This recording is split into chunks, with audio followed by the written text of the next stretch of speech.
కష్టపడి అంతా ఆర్గనైజ్ చేశారు.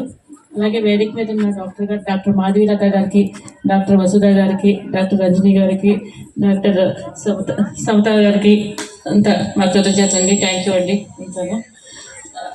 ఈరోజు అంతా అంటే ఇప్పుడు ఒక మస్తానం ఆంటీ గారు చెప్పారు ఎలా ఉంది అంటే ఇప్పుడు రాష్ట్ర పరిస్థితి ఎలా ఉంది, మన ఒంగోలు పరిస్థితి ఎలా ఉంది అంటే ప్రతిదీ వివరంగా మీ అందరికీ క్లియర్గా అర్థమయ్యేటట్టు చెప్పారు. ఎవరు చెప్పినా అవేమా ఏంటంటే ఒకటి ఆంటీ చెప్పారు ఇప్పుడు ఇందాక మన రెవెన్యూ లేక జాబ్స్ లేకుండా పోతూ ఉన్నాయని చెప్పని. మెయిన్ ఏంటంటే చాలా మంది అంటే ఇక్కడికి వచ్చిన వాళ్ళందరికీ నేను చెప్పట్లా, కొంతమంది ఇంకా బయటకు వస్తే ఎలా ఉంటుంది పరిస్థితి, మా పథకాలు పోతాయేమో, మా భవిష్యత్తు ఏమైపోద్ది, ఈ టైప్లో ఆలోచిస్తున్నారు తప్ప అంటే పథకాలు ఏదో వచ్చేది అదే టైప్ ఆలోచిస్తున్నారు తప్ప రేపొద్దున పిల్లల భవిష్యత్తు ఏంటి, పిల్లల ఫ్యూచర్ ఏంటి, జాబులు లేవు. ఇప్పుడు రాష్ట్రం అంతా ఎలా ఉందంటే గంజాయి, డ్రగ్స్, ఈ మాఫియాలో నడుస్తుంది. చదువుకుని బయటకు వస్తే పిల్లలకి తగిన ఉద్యోగ అవకాశాలు దొరకట్లా. దానివల్ల ఏంటంటే అంటే ఒక అబ్బాయి జీవితమో ఒక అమ్మాయి జీవితం నాశనం, దానివల్ల ఎంతమంది సఫర్ అవుతారు, ఫ్యామిలీ మొత్తం వాళ్ళ మీద ఆధారపడి వాళ్ళు అంటే వాళ్ళ భవిష్యత్తు కోసం పాటుపడిన ప్రతి ఒక్కళ్ళు సఫర్ అవుతారు. మెయిన్ మనం ఆలోచించుకోవాల్సింది ఏంటంటే మన పిల్లల గురించి, రేపొద్దున వాళ్ళ ఫ్యూచర్ గురించి. ఇప్పటి వరకు మనం జరిగిందమ్మా అయింది, రోడ్లు, డ్రైనేజ్, కాలువ ఇవన్నీ కూడా ప్రతిరోజు మనకు కావాల్సిన అవసరాలు. కానీ పిల్లల ఫ్యూచర్ మెయిన్ ఇంపార్టెంట్ కదా. ఒక సమర్థవంతమైన నాయకుడు ఉంటే రాష్ట్రం బాగుపడుద్ది. ఆయన నమ్మి కంపెనీలు వస్తాయి, దానివల్ల రెవెన్యూ పెరుగుద్ది, 10 మందికి ఉపాధి అవకాశాలు కల్పించడానికి అవుద్ది. కానీ అక్కడే పైన ఒక దొంగ అయితే వాళ్ళు నమ్మి ఎవరు వస్తారు అంటే వాళ్ళు తీసుకునేది ఏంటంటే వాటాల కోసం చూస్తారు తప్ప ఒక కంపెనీ వస్తే దానివల్ల ఎంతమంది లాభపడతారని చూడట్లా. మాకేంటి లాభం, మా ప్రభుత్వానికి ఏంటి లాభం అలా ఆలోచిస్తున్నారు. కాబట్టి ఎవరు ఇన్వెస్ట్ చేయడానికి కూడా రాలేకపోతున్నారు. ఇక్కడ ఎవరు కూడా ముందుకు రావట్లా. వచ్చిన కంపెనీలన్నీ వెనక్కి వెళ్ళిపోతున్నాయి, ఉన్న కంపెనీలన్నీ పంపించేస్తున్నారు. దానివల్ల నిరుద్యోగత పెరిగిపోతూ ఉంది, దానివల్ల పిల్లల భవిష్యత్తు పాడైపోతూ ఉంది. ఒక్కసారి ఆలోచించండి, అందరూను ఆలోచించి మీలా 10 మందికి చెప్పండి, తెలియచేయండి మన రాష్ట్ర పరిస్థితి ఏంటి, ఎలా ఉంది. ఇలాగే ఉంటే ఇంకొక బీహార్ అయిపోతుంది మన రాష్ట్రం. అంటే ఇంకా ప్రతిదీ రేపటి నుంచి ఏంటంటే ఎవరికి ఉద్యోగాలు లేక, ఏమీ లేక, ఆదాయం లేక దోచుకోవడాలు. అంటే ఇప్పుడు బీహార్ పరిస్థితి ఎలా ఉంది, చిన్న చిన్న ఒక 100 రూపాయలు 200 కూడా దొంగతనాలు చేస్తున్నారు అక్కడ ఉన్న జనాభా. ఆ టైప్లో పరిస్థితి వచ్చేస్తుంది. ఇంకా ఇలాగే ఉంటే మన రాష్ట్ర పరిస్థితి ఏంటంటే రెవెన్యూ రాదు, ఉన్న అప్పులు పెరిగిపోతాయి, దానివల్ల సంక్షేమం ఉండదు, ఏ కంపెనీలు మన దగ్గరికి రావు. దానివల్ల ఏమవుద్ది ఒక్కసారి ఆలోచించి నిర్ణయం తీసుకోండి అమ్మా. ఒంగోలు విషయం చూశారు మీరంతా, 2014 నుంచి 19 వరకు జనార్దన్ గారు ఎలా చేశారు అనేది.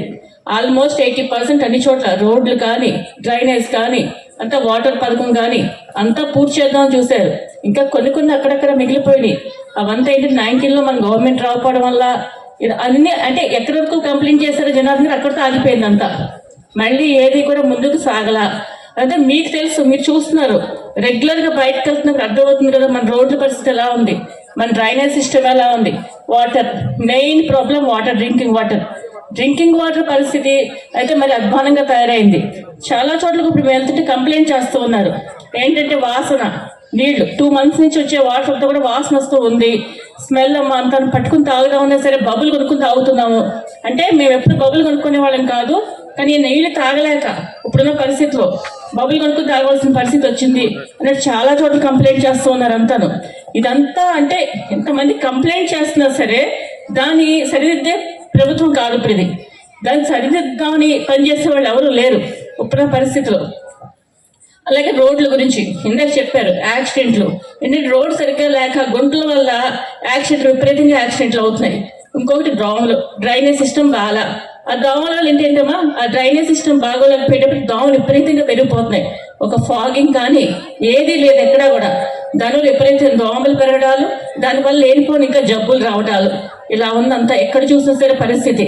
ఇవన్నీ మీరు చూస్తున్నారు. దాని గురించి మిమ్మల్ని అడుగుతున్నాం. ఈరోజు మనం ఇక్కడ సమావేశం అయింది కూడా మెయిన్ కారణం అదే. ఇప్పుడున్న ఇబ్బందులు ఏంటి, రేపు మనం గవర్నమెంట్ వచ్చిందో తీసుకోవాల్సిన జాగ్రత్తలు ఏంటి, ఏ విధంగా ముందుకెళ్తే బాగుంటుందని చెప్పి చాలు కాదు. ఈ టైప్ కక్ష సాధింపు రాజకీయం అయిపోయింది ఎక్కడ చూసినా సరే. ఎప్పుడు కూడా టీడీపీ గవర్నమెంట్ లో ఇలాంటి కక్ష సాధింపులు ఎవ్వరూ చేయగా ప్రతి ఒక్కరికి అర్హులన్న ప్రతి ఒక్కరికి వచ్చాయి అన్ని రకాలు కూడాను.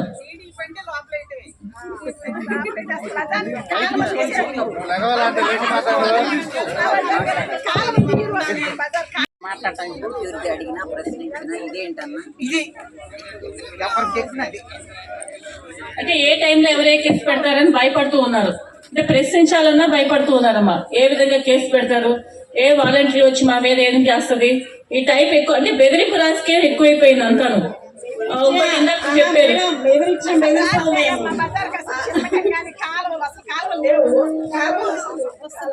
ఎక్కడ లేదమ్మా అభివృద్ధి అనేది. ఎక్కడ అంటే అభివృద్ధి కాదు మనం అడుగుతుంది, ఉన్నాయి కూడా క్లీన్ చేయట్లా.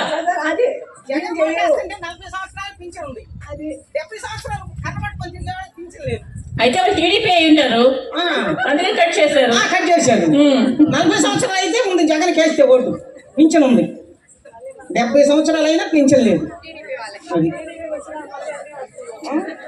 మళ్ళీ మనం అన్ని మళ్ళీ అన్నీ ఉంటాయి. అది ఒక్కటే నాకు కరెంట్ ఛార్జీలు పెంచేది, కరెంట్ ఛార్జీలు పెరిగిపోయినాయి, వాళ్ళ పెన్షన్ కార్డు రేషన్ కార్డు తీసేయడం అనేది. అంటే పెంచేది వాళ్ళు, కట్ చేసేది మళ్ళీ వాళ్ళు. మేము ఇన్ని పెన్షన్స్ ఇస్తున్నాం ఈ నెల అనేవాడి. కానీ వాళ్ళు ఒక 500 పెన్షన్స్ పెంచుతుంటే అక్కడ వెనకాల నుంచి ఒక 1000-2000 పెన్షన్స్ కట్ చేస్తున్నారు. ఈ టైప్ లో చేసేదంటే మేము చేస్తున్నాం అని చెప్పి ముందు చూపిస్తున్నారు, వెనకాల ఎన్ని పోతున్నాయో కనిపించట్లా, ఎంతమంది దానివల్ల నష్టపోతున్నారో కనిపించట్లా. ఇందాక మీరు చెప్పారు 70 సంవత్సరాల వరకు పెన్షన్ కట్ అని చెప్పారు. నిజంగా అలాంటి వాళ్ళు చాలా మందికి అమ్మా, పెద్దవాళ్ళకి. ఎందుకంటే వాళ్ళకి ఏదో అవసరం కోసం ఏదో టాబ్లెట్లు కొనుక్కోవడానికి, ఫ్రూట్స్ కొనుక్కోవడానికి వచ్చే 2,500 ఎంతో ఉండేది.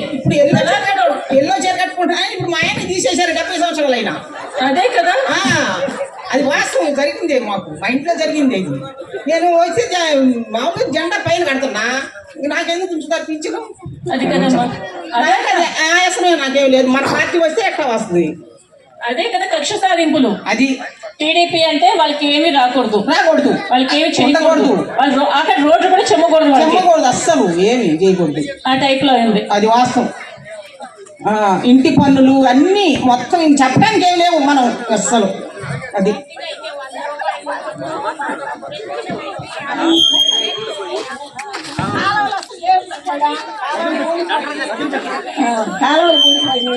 పన్ను మాత్రం 4.5 లక్షల పన్ను కట్టాను. దేనికి పన్ను కట్టారమ్మా? Municipal tax.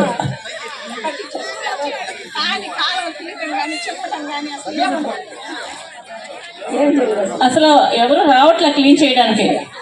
కాలువలు లేవు అసలు, కాలువలు కొంచెం స్మెల్.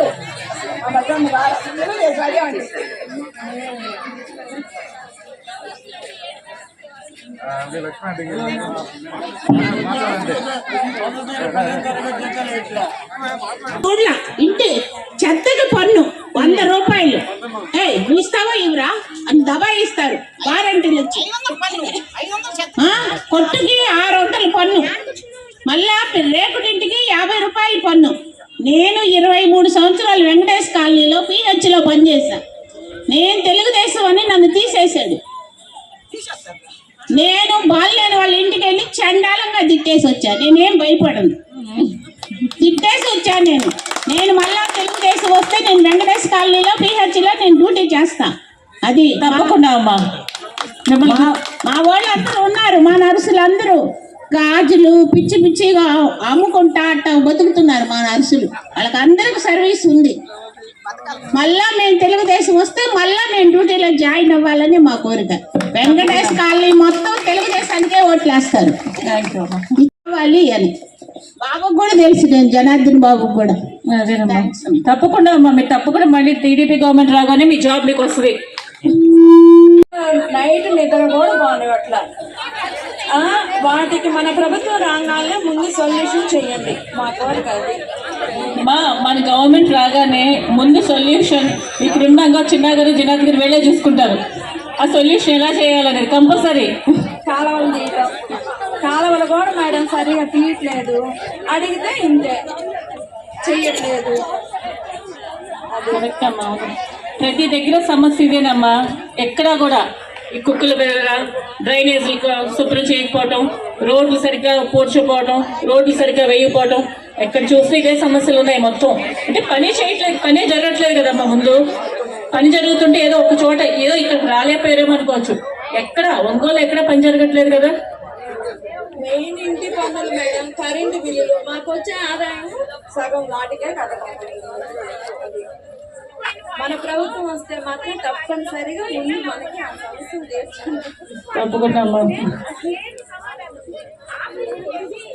కుక్కలు కుట్టుపోయిన బాలిలో ఇంట్లోకి పోయి కుక్కలు సారు. ఎందుకంటే మా వారు కలెక్టర్ ఆఫీస్ లో కుక్కు వంట చేస్తారు. అందరూ సఫర్ అవుతున్నారు బాగా.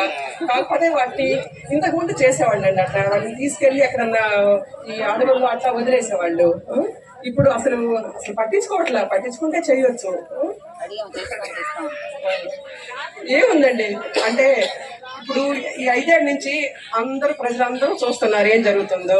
మాకంటే కూడా ప్రజలకే బాగా తెలుసు ఏం జరుగుతుంది అనేది. ఏముందండి, వచ్చినప్పటి నుంచి అన్ని అమ్ముకోవడం, ఇసుక దగ్గర నుంచి మద్యం దగ్గర నుంచి అన్ని అమ్ముకోవడం, గవర్నమెంట్కి ఎట్లా డబ్బులు రావాలని దోచుకోవడం. సరే, ఇప్పుడు సంక్షేమ పథకాలు అంటున్నారు.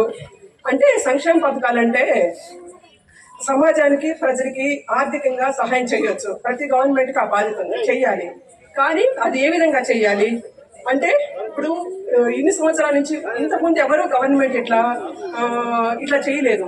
ఇప్పుడున్న ప్రజలు ఏమన్నా మాకు డబ్బులు ఎవరికి ఇవ్వండి అని అడిగారండి. వీళ్ళని ఎవరిని అడిగారా డబ్బులు ఇవ్వండి, డబ్బులు ఇస్తాను మీకు ఓట్లు వేస్తాను అడిగారా? అడగలేదు కదా.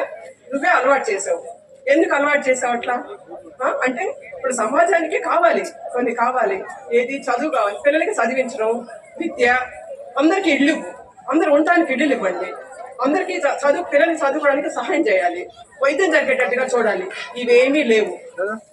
అంటే మౌలిక సదుపాయాలు లేకుండా, బేసిక్ నీడ్స్ గురించి ఏమీ పట్టించుకోకుండా ఊరికే డబ్బులు ఇచ్చి మీరేమి చెయ్యొద్దు, ఈ సంవత్సరానికి డబ్బులు తీసుకొని మీరు ఇంకేమీ చెయ్యొద్దు అంటే ఇవ్వచ్చండి. ఇవ్వాలి, సహాయం చేయాలి. కానీ అది ఏ రూపంలో చేయాలి? నువ్వు ఆరోగ్యానికి సహాయం చేయి, పిల్లల చదువుకు సహాయం చేయి, నువ్వు అందరికీ ఉండడానికి సరైన వసతి ఇళ్ళు ఇవ్వు. రోడ్లు ఇంపార్టెంట్ కాదా అండి? పక్క గవర్నమెంట్ వాళ్ళు చూసి నవ్వుతున్నారు మన రాష్ట్రాన్ని చూసి. ఇద్దరు ఒకేసారి డివైడ్ అయ్యాక మన స్టేట్ డెవలప్మెంట్ ఎట్లుంది, ఆ స్టేట్ డెవలప్మెంట్ ఎట్లా ఉంది? మనకి రాకపోవడానికి మన గవర్నమెంటే కారణం. ఇప్పుడు ప్రత్యేక హోదా ఇస్తామనే కదా స్టేట్ సెపరేట్ చేశారు. అది ఇవ్వలేదు. అది ఇవ్వకపోవడం మనం కొంచెం వెనకబడ్డా కూడా వీడు తీసుకునే జాగ్రత్త ఏముంది? ఆ పథకాలు సంక్షేమ పథకాలు కాదండి. అవి మన సమాజాన్ని, మన ప్రజల్ని చంపేసే పథకాలు, భవిష్యత్తుని చంపేసే పథకాలు. అవి మనకు అవసరమా? ఒకసారి ఆలోచించండి అందరూ. ఇప్పుడు కొనుక్కునే పని, తినే పని లేదు, ఏమే పని లేదు. ఇవాళ డబ్బులు మన పిల్లలకి మన ఆదాయం నేర్పించాల్సింది. వాళ్ళు చక్కగా పెంచాలి, చక్కగా చదివించాలి. వాళ్ళు బతికిన రోజులు సంతోషంగా అభివృద్ధి పదంలో వెళ్తూ బతికేట్టుగా చెయ్యాలి మనం. అది ఎవరు ఆలోచించట్లా.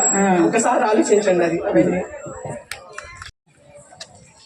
కవి ఆయుధం కలం, మన ఆయుధం ఓటు.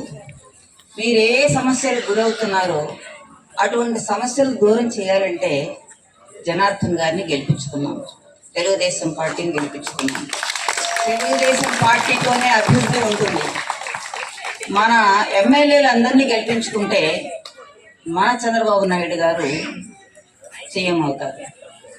ఆయన యొక్క ఆలోచన, మేధస్సు ఇవన్నీ కూడా మన ఆంధ్రప్రదేశ్కి అవసరం. సో ఆంధ్రప్రదేశ్ డెవలప్ కావాలంటే ఆయనే ఆపద్ బాంధవుడిలాగా మన ఆంధ్రప్రదేశ్ని గట్టెంకించగలడు. మరొకరు ఎవరు వచ్చినా సరే ఆంధ్రప్రదేశ్ని కుక్కల జిడ్డనిస్తర్లాగా చేస్తారు. కాబట్టి మీరందరూ గుర్తుపెట్టుకొని మన ఆయుధం మన ఓటు. మన పవిత్రమైన వెనకటి రోజుల్లో ఎలక్షన్స్ వస్తే మీ పవిత్రమైన ఓటు ఈ పార్టీకి అని చెప్పేవాళ్ళు. ఇప్పుడు ఓటుకి ఎంత పవిత్రత ఉందో మీ అందరికీ తెలుసు. కాబట్టి తప్పనిసరిగా డబ్బు తీసుకున్నా తీసుకోకపోయినా, అందరు తీసుకోరు, అందరు తీసుకోకుండా ఉండదు. కొంతమంది తీసుకుంటారు, కొంతమంది తీసుకోరు. ఏది ఏమైనా మనందరి ఓటు టీడీపీకి వెళ్ళింది. జనార్దన్ గారిని గెలిపించుకోండి, మన చంద్రబాబు నాయుడు గారిని ముఖ్యమంత్రి చేసుకోండి. కాకపోతే వాళ్ళ ధైర్యం ఏంటంటే, దొంగ ఓట్లు చేర్చాం కదా, మనం రౌడీజం చేస్తాం కదా, మనం డబ్బులు పంచుతాం కదా, ఎందుకు వేయరు? ఆ డబ్బుకి ఎవరైనా సరే దాసోహం, డబ్బు తీసుకున్నవాడు తప్పనిసరిగా మనం ఓటేస్తాడు అని అనుకుంటున్నారు వాళ్ళు. ఈసారి తీసుకున్నా చేయరు. పోయినసారి ఇంత అభివృద్ధి చూపించిన చంద్రబాబు నాయుడు 10,000 లెక్కన పసుపు కుంకాలకి వేశారు. మరి గెలిపించారా? కాబట్టి డబ్బు అనేది అక్కడ మోసం చేసింది. రెండవది, రోజా గారు ఈ 10,000 పసుపు కుంకాలకి వేశారు, తాళ్ళు దిగిపోతున్నాయి, మద్యం తాగి మొండమోగులకి ఎందుకు ఇస్తున్నారు 10,000 పసుపు కుంకానికి అని ఆవిడ క్వశ్చన్ చేసింది రోజా మేడం. కానీ ఇప్పుడు ఏమవుతుందంటే, ఈ కల్తీ మద్యం తాగి, ఆ కల్తీ మద్యం తాగడానికి పళ్ళ మెడలో పుస్తకం తెంచుకొని, అంటే ముందరగానే వాడు చావకముందే తెంచేసి మద్యం తాగి వాడు వస్తున్నాడు. మద్యపానం నిషేధం చేయకపోవడం ఒకటి, ఈ కల్తీ మద్యం రేట్లు పెంచడం ఒకటి. రాష్ట్రానికి దీని మీద వచ్చే ఆదాయం కావాలి కాబట్టి ఆయన మద్యపాన నిషేధం చేయడం. ఈ వైసీపీ ప్రభుత్వానికి మద్యం అమ్ముకుంటేనే తెల్లారుతుంది, మద్యం అమ్ముకుంటేనే పొద్దు అవుతుంది. కాబట్టి ఈ మద్యం మీద వచ్చే డబ్బులంతా డిజిటల్లో లేదయ్యన, ఓన్లీ క్యాష్ మీద చేసుకుంటాడు. ఏదో కొద్దిగా 30% ఏమైనా చూపిస్తున్నాడు. ఆయనకి కాలం గడవాలంటే, ఆయన జేబులకు డబ్బులు పోవాలంటే మద్యం వ్యాపారం జరగాల్సిందే. కాబట్టి అనేక విధాలుగా పీల్చి పిప్పి చేస్తున్నారు పేదవారిని. రెండవది, కాస్త వ్యాపారం చేసుకొని బాగుపడదామయ్యా అంటే వాడి మీద అన్ని ఆంక్షలు. తెలుగుదేశం పార్టీ అయితే ఇంకా తప్పక్కర్లేదు వాడి కష్టాలు. ఏ వ్యాపారం చేసుకోవాలన్నా అన్ని ట్యాక్సులు మనం కడుతున్నాం. అక్కడి నుంచి స్టేట్ నుంచి ఎక్కడికి వెళ్తుంది, సెంట్రల్కి వెళ్తుంది. సెంట్రల్ కొంచెం ఎదిరిస్తుంది, దాన్ని మనం ఖర్చు పెట్టుకోవాలి. అది మన పంచాయతీలకి రావాలి, వాటిల్లో కొంత భాగం. ఆ పంచాయతీలో డబ్బులతోటి వాళ్ళ గ్రామ స్థాయి నుంచి డెవలప్ చేసుకోవాలి. ఎప్పటికప్పుడు పంచాయతీలో పడకముందే లాగేసుకుంటున్నాడు. ఏదైనా సరే డబ్బు వాసన వచ్చిందంటే జగన్ ఖాతాలోకి వెళ్ళిపోవాలి. ఎక్కడన్నా ఫండ్ ఉంది, యూనివర్సిటీలో కానీ ఎక్కడైనా సరే ఫండ్ ఉన్నది అంటే డోక్రా మహిళల దగ్గర కూడా. ఇలాంటివన్నీ కూడా ఆయన లాగేసుకొని రాష్ట్రాన్ని డబ్బులు లేని రాష్ట్రంగా చేశాడు, ఒక పేద రాష్ట్రంగా చేశాడు. పక్క రాష్ట్రాల వాళ్ళు మనం చూసి జాలి పడుతున్నారు. ఇంకొకటి, 1917లో మా బాబు వాళ్ళు ఉపాధి పథకం విషయంలో మన రాష్ట్రం 2వ స్థానంలో ఎందుకుంది, రాజస్థాన్ 1st స్థానంలో ఎందుకు ఉంది, పోయి ఒకసారి చూసి రండి అని పంపించారు అన్నమాట చంద్రబాబు నాయుడు గారు. అక్కడ లండన్ నుంచి వచ్చిన కొంతమంది ఆ విదేశీయులు, మీ రాష్ట్రం విడిపోయింది, మీరు భయపడొద్దు, మీకు చంద్రబాబు లాంటి నాయకుడు ఉన్నాడు, ఆయన మీకు ఒక వరం అని చెప్పారు. నెక్స్ట్ ఎలక్షన్స్ అయిన తర్వాత మన జగన్ గారు వచ్చారు. వాస్తవంగా జగన్ గారు రావాల్సిన పరిస్థితి లేరు. ఆయనకి యంత్రాల మహిమ అంటే ఈవీఎంలు, మంత్రాల మహిమ అంటే విశాఖపట్నం గురువు గారు పీఠాధిపతులు, తంత్రాల మహా అంటే దొంగ రాజకీయాలు, కుట్రలు కుతంత్రాలు మొత్తం మీద గెలిచాడు. గెలిచిన తర్వాత మా సిస్టర్ వాళ్ళు కాశీకి వెళ్ళారు. అమ్మ మీరు ఎక్కడి నుంచి వచ్చారు? ఆంధ్రప్రదేశ్ నుంచి వచ్చామయ్యా. మీ సీఎం జగన్ కదా అన్నారు. అవునయ్యా, మీ కర్మ, ఆయన గెలిపించుకున్నారు కాబట్టి మీకు ఆంధ్రప్రదేశ్ కర్మ అని చెప్పన్నారు. మరి ఆ తర్వాత కర్మేగా ఇదంతా చూస్తూనే ఉన్నాం కదా.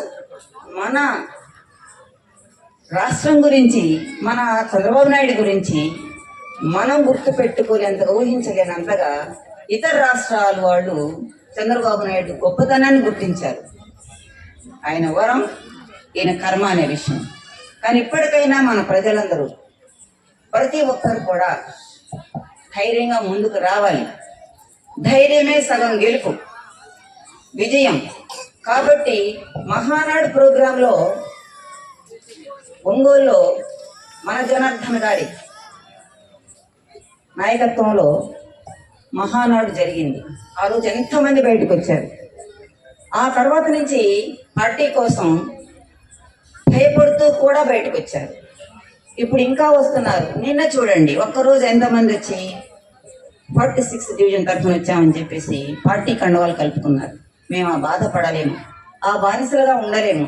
మాకు జనార్దన్ గారి నాయకత్వం కావాలి, మేమందరం ఆయన గెలిపించుకుంటామని నేను చాలా మంది వచ్చి తెలుగుదేశం పార్టీ కండువాలు కల్పించుకున్నారు.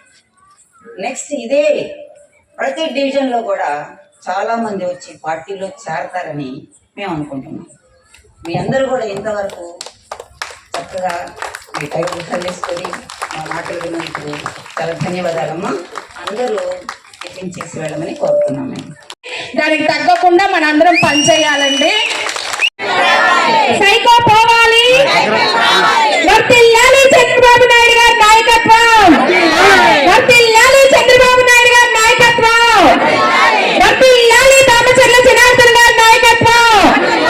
వర్ధిల్లాలి దామచర్ల జనార్దన్ గారి నాయకత్వం.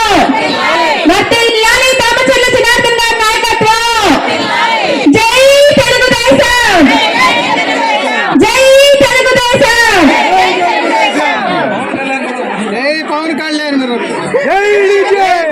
పార్టీల ఐక్యత. వర్ధిల్లాలి పవన్ కళ్యాణ్ గారి నాయకత్వం. వర్ధిల్లాలి పవన్ కళ్యాణ్ గారి నాయకత్వం.